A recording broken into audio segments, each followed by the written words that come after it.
மீன் மசாலா போடுறதுக்காக வந்து பார்த்தீங்கன்னா இதே மசாலா போட்டதுலேயே வந்து பார்த்தீங்கன்னா ஒரு 1.5 ஸ்பூனுக்கு வந்து மிளகாய்த்தூள், அதுக்கப்புறம் சால்ட் வந்து பார்த்தீங்கன்னா ஒரு 1/2 ஸ்பூனுக்கு கொஞ்சம் கூட வந்து சேர்த்துக்கிறேன் சால்ட்டை.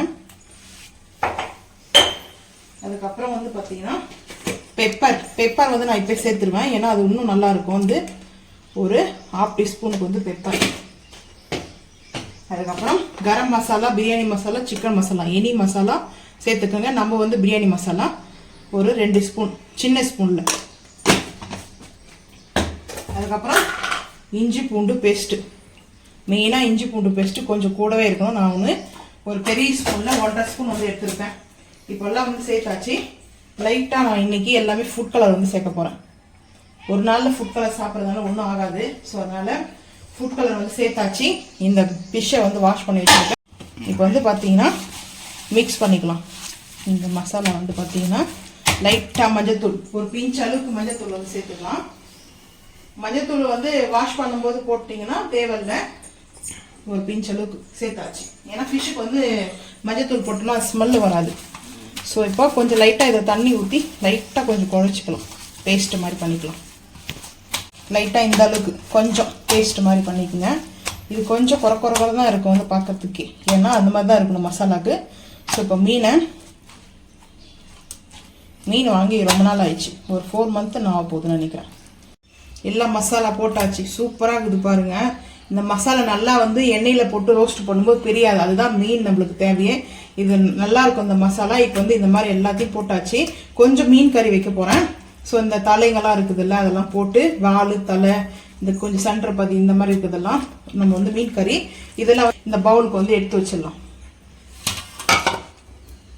மீன் புளிக்கறி செய்வதற்கு ஆயில் வந்து ஊற்றிருக்கேன். இப்போ நம்ம பிரியாணிக்கு வந்து செஞ்சோம் இல்லையா, இந்த நாஸ்டிக் ஃபேன்லேயே வந்து பார்த்தீங்கன்னா நான் வந்து இந்த மாதிரி வச்சுருக்கேன். ஸோ இப்போ வந்து மெயினாக வந்து நாங்கள் வந்து மீன் புளிக்கறி வந்து பார்த்தீங்கன்னா புளி வந்து அதிகமாக சேர்ப்பாங்க, அதனால கொஞ்சம் புளிப்பாக சாப்பிட்றதுக்காக.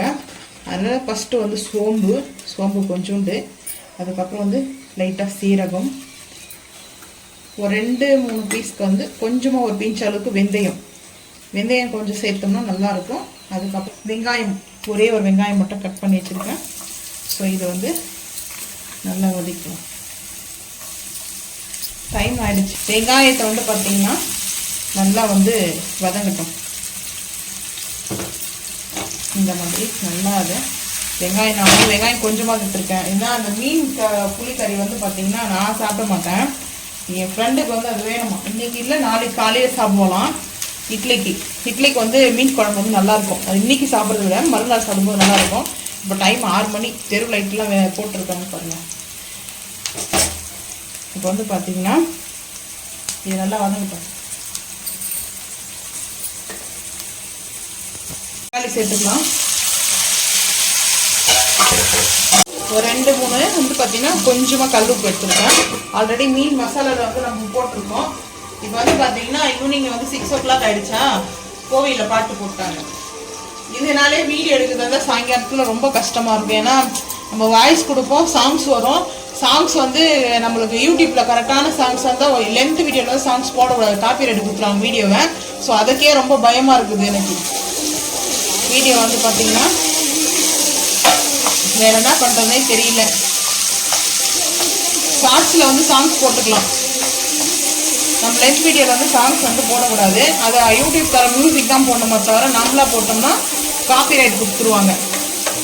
ஸோ அதனால் யூடியூப்பே நீங்களுக்கு வந்து பார்த்தீங்கன்னா எங்கள் தெருவில் வந்து பார்த்தீங்கன்னா சாமி பாட்டு ஓடிட்டு இருக்குது. நாங்களாம் எதுவும் போடலை, கோவிலில் வச்சுருக்காங்க, விநாயகர் கோவிலில். இப்போ இதெல்லாம் வதங்கிடுச்சு. இப்போ இந்த டைமில் வந்து மிளகாய்த்தூள் சேர்த்துக்கலாம்.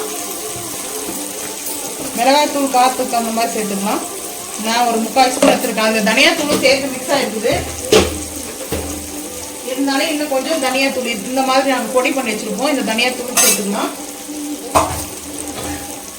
அதுக்கப்புறம் வந்து பார்த்தீங்கன்னா மஞ்சத்தூள். இப்போ வந்து பார்த்தீங்கன்னா புளி கரைச்சிருக்கேன், ஒரு சின்ன நெல்லிக்காய் சைஸ் அளவுக்கு எடுத்து வச்சுட்டு புளி கரைச்சி வச்சுருக்கேன். இதையும் சேர்த்துருவோம். இஞ்சி பூண்டு பேஸ்ட்லாம் நம்ம எதுவுமே போடல. நான் வந்து இன்னொரு தண்ணி வந்து ஊற்றினா புளியை அலசலை. ஸோ வந்து பார்த்தீங்கன்னா இப்படியே இருக்கட்டும். இது வந்து நல்லா மிக்ஸ் பண்ணிட்டு கொதிக்க விடலாம். நல்லா இது கொதிக்கட்டும். இஞ்சி பூண்டு பேஸ்டெல்லாம் வந்து பார்த்தீங்கன்னா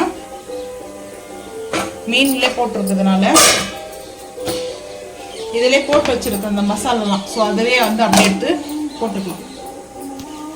இப்போ வந்து பார்த்தீங்கன்னா நல்லா கொதிக்குது, கொதிச்சிச்சு. இப்போ வந்து இந்த மசாலா வந்து சேர்த்துட்டோம்னா இந்த புளியெல்லாம் வந்து இதில் வந்து இதுவாகிடும். இந்த மாதிரி சின்ன சின்ன பீஸ், ஏன்னா இது நான் சாப்பிட மாட்டேன். எனக்கு வந்து மீன் குழம்புல வந்து பார்த்தீங்கன்னா மண்டே வருதுனால சாப்பிட மாட்டேன். சரி, அதனால தான் வந்து பார்த்தீங்கன்னா அங்கே போயிட்டு சாப்பிடணும்னு தெரியல, பார்ப்போம். ஏன்னா இங்கே வந்து எல்லாத்தையும் வாஷ் பண்ணி எடுத்து வச்சுட்டு கிளம்பணும்.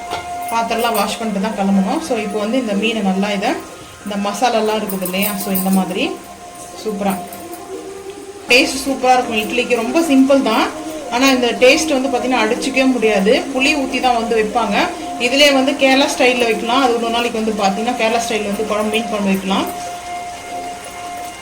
சரி, ஃப்ரெண்டு வந்து ரொம்ப விருப்பப்பட்டு கேட்டா, சரி முடிஞ்சா பாரு அப்படின்னு வேறு சொல்லிட்டா. சரி, அதனாலே நான் என்ன பண்ணேன், சரி முடிஞ்ச அளவுக்கு நம்ம ட்ரை பண்ணுவோம் சொல்லிட்டு இந்த மாதிரி குழம்பு வச்சாச்சு. இப்போ வந்து பார்த்தீங்கன்னா கொரியாண்டர் மல்லி இலை தூவிக்கணும். அந்த ஃப்ளேவரோடு இறங்கிடும் நல்லா. ஆனால் ஒரு சின்ன பீஸ் வச்சு சாப்பிட்டு பார்ப்போம். ஏன்னா இங்கே நாங்கள் போகும்போது ரெஸ்டாரண்ட்டில் வாங்கிட்டு போகலாம், அங்கே போயிட்டு நாங்கள் நான்வெஜ் சாப்பிட்டுக்கலாம்னு நினச்சோம். சரி வேண்டாம், எதுக்கு நான்வெஜ் வந்து பார்த்தீங்கன்னா ரெஸ்டாரண்ட்டில் வேண்டாம், நீ செஞ்சு எடுத்துகிட்டு வரும்போது நல்லாயிருக்கும், ரெஸ்டாரண்ட்டில் வேண்டாம், அதனால நீயே செஞ்சு எடுத்துகிட்டு வந்துரு அப்படின்னு சொல்லியாச்சு. ஸோ அதனால தான் வந்து பார்த்திங்கன்னா இந்த டைம் எடுத்துகிட்டு இருக்கோம். இங்கே வர சாமி பாட்டு ஓடிட்டு இருக்குது. ஸோ இதை வந்து நல்லா மூடி போட்டுடுவோம். நல்லா வந்து ரெடி ஆகிட்டோம். அதுக்கப்புறம் குடல் பிரியாணிக்கு மீன் குழம்பு சைடிஷாக கேட்காதீங்க, நான் டேஸ்ட்டுக்காக மட்டும்தான் எடுத்திருக்கேன். எப்படி இருக்குதுன்னு பார்க்கலாம். மீன் குழம்பு வந்து பார்த்திங்கன்னா இது சூப்பராக இருக்கும். நல்லா புளிப்பும் அந்த டேஸ்ட்டும் அட்டகாசமாக இருக்கும். சரி, இதை அவளுக்கு எடுத்துகிட்டு போவோம். இப்போ வந்து பார்த்திங்கன்னா இந்த மீன் குழம்பு வந்து டேஸ்ட்டு பார்த்து நான் சொல்கிறேன் எப்படி இருக்கு சொல்லிட்டு. சூப்பராக இருக்குது, நல்லா இருக்குது டேஸ்ட்டு. கொஞ்சம் நல்லா புளிப்பாகவும் இருக்குது. புளிப்பாக சாப்பிடணும்னு நினச்சா இந்த மாதிரி சாப்பிடுங்க. அதுக்கப்புறம் கொஞ்சமாக வந்து பார்த்திங்கன்னா குடல் பிரியாணி, இதையும் டேஸ்ட்டு பார்த்துருவோம். சூடாக இருக்கும், டேஸ்ட்டு சூப்பராக இருக்குது. நாங்கள் வந்து இப்போ கிளம்ப போகிறோம். ஸோ அதனால் வந்து பார்த்தீங்கன்னா காடை ஃபிஷ்ஷு இதெல்லாம் வந்து எல்லாம் ரெடி பண்ணி வச்சுருக்கேன். எல்லாமே பாக்ஸில் எடுத்துகிட்டு போயிடுவோம். மண்டே வீடியோ பார்க்கலாம்.